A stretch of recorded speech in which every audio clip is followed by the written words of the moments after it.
Welcome back to another episode of 40 Facts About the 40K Universe. I am your host Gershwin and you are watching OneMindSyndicate. Today we continue talking about Space Marines as we get into why a Space Marine is recruited and why he wears blue power armor.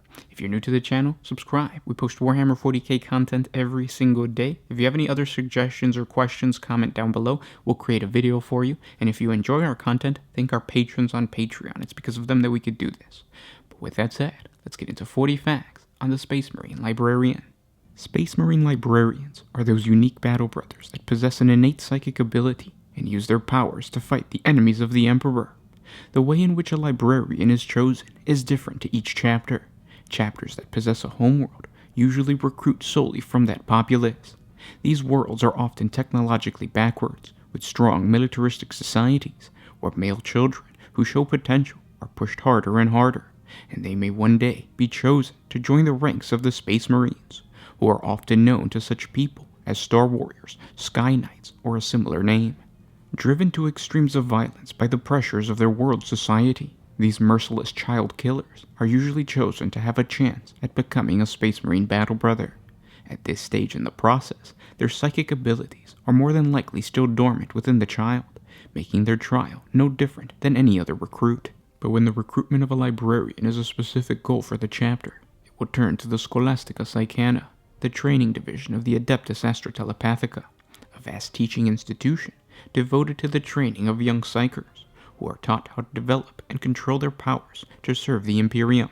A Space Marine chapter will rest assured knowing that these recruits are already young psychers that are so bound to the Emperor, having completed their psychic rituals that reshape their cerebral cortexes and harden their minds and souls against the possession of demonic entities of the warp. Once in possession of this pool of aspirants, these newly implanted neophytes will be screened by the chapter's librarians for signs or a measurement of their psychic capability.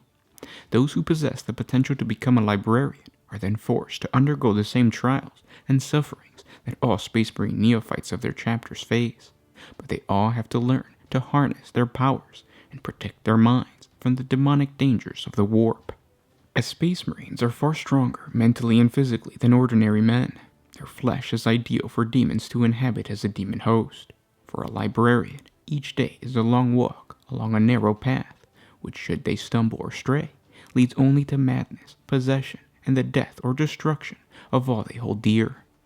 The training within a chapter to become a librarian is a very difficult one, as new librarians must not only be strong enough to survive the rigors of their training, but possess enough mental discipline to fend off the demons and entities of the warp, as these creatures see the enhanced form and mind of a librarian as a great prize through which he could work much evil in the material world. During their training, librarians must also get familiar with their psychic hoods. A psychic hood is an arcane device utilized by most librarians to amplify the wearer's psychic powers and protect against any assault by the enemy psychers. Distinguished by the trademark metal hood that rises from the backplate of a librarian's power armor, a psychic hood uses a set of interwoven, intricately aligned crystals to nullify an opponent's psychic attack. However, due to their archaic design, psychic hoods are likely not produced perfectly, and so are not always 100% effective in protecting their user. During this training, a librarian will be taught to open their psychic third eye. Appearing first as a wound on their forehead, this unique ability will allow them to view locations that would normally be obscured. They will be taught the rituals such as the Litany of Sight Beyond Sight, which will give them the ability to project their consciousness above a battlefield so that they can get a bird's eye view of the combat. They will be educated on how to use their powers to properly read the Emperor's tarot, granting them insight into what troubles lie ahead. And they will be taught on how to reach into the workings of machines, subverting their vital energies to turn weapons on their owners or cause tanks to roll to a shuddering halt. Some psychers will learn how to hurl bolts of lightning across the battlefield. Others will learn the art of reaching down under the skin of a world and turning its natural might into a weapon, opening chasms to swallow up those that oppose the Space Marines, or even summoning brutal earthquakes. These powers and more will all test the young librarian's might, a process that will require a whole lifetime to master. If a recruit survives the rigorous testing, he joins the Librarians as a lexicanum, rising through the ranks to become a codicier, epistolary, or perhaps even a chapter's chief librarian. He will use his abilities to pierce the warp and provide a means for interstellar communication, as well as to identify others of his own kind. He will judge them as he was once himself judged, scrutinizing potential candidates and peers for frailty of mind or spirit. In addition to being trained as a psyker ready for war, future librarians hold a functionary rank and are charged with keeping records of the chapter's history. Lexicanums, for example, are responsible for preparing reports of battle for the chapter's records, while codiciers provide a strategic overview of the whole theater of war.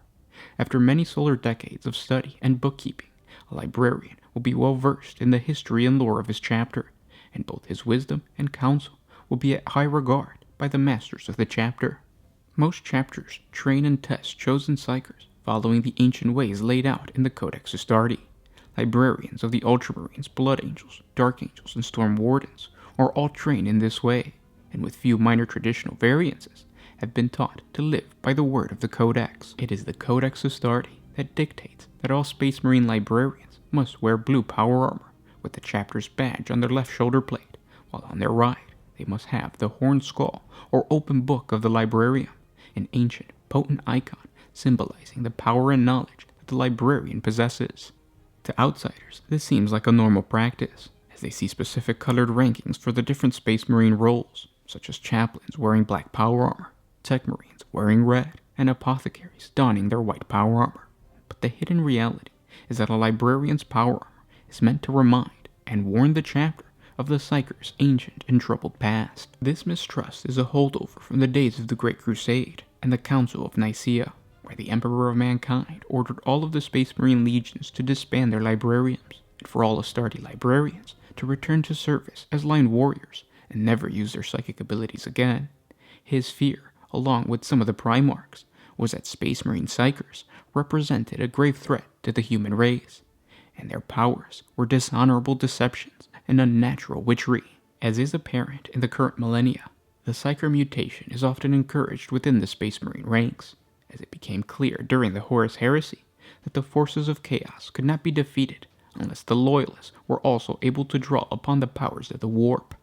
Nevertheless, the warriors that win their place within a Space Marine chapter's librarians are feared across the galaxy by all those who seek the Imperium's downfall. One need only witness one of these proud mystics as they stride through the maelstrom of battle, untouched by bullets or flames, and hurling searing lightning bolts through the ranks of the Imperium's enemies, to see what they add to the already grand powers of the Adeptus Astartes. Like a storm cloud that presses down upon the world, the psychic shadow of a librarian causes allies and enemies alike to look upon as he enters the fray. Light streams from his eyes, and sparks dance around his head, hinting at the intense energy of the warp coiling within the weapon that is his mind. The true mastery of a librarian is evidenced when he utters his incantations, in a booming voice that reaches warriors even through the roaring din of combat. These words and thoughts become lightning, flame, and swirling vortexes that ravage the air with their fury. When deployed, a Space Marine librarian's psychic might exceeds even that of Eldar Farseers in sheer brutality, though their ability lacks the sheer mental grace and accuracy that defines the Eldar race. A librarian can feel the psychic shockwaves that herald the arrival of a voidcraft from the warp, or the turmoil they leave in their wake as they depart real space. These powers and more set librarians apart from their battle brothers, yet their presence is always welcome on the field of battle. In all of the Imperium, there are few greater warrior mystics than the Space Marine librarians, with their potent combination of the prowess of an Adeptus Astartes with the unearthly powers of the warp. And those were 40 facts on the Librarians recruitment process. I hope you guys enjoyed this video. If you did, don't forget to share it with your friends. Thank our patrons on Patreon. If you guys want to support us, if you enjoy our content that much, it's $1 a month, and it helps us create more videos for you guys. Comment down below, give us more questions. We'll try to create a video with whatever question you're asking. If not, don't forget we have the Greater War episodes where you can get a quick, just off the mind type of answer. But yeah, can't wait to talk to you guys in the comment section, and I hope you guys are enjoying. I'll talk to you tomorrow. This is Gershwin with OneMindSyndicate signing out.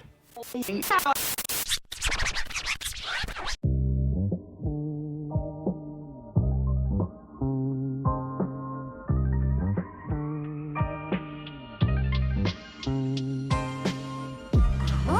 used to put my freedom first.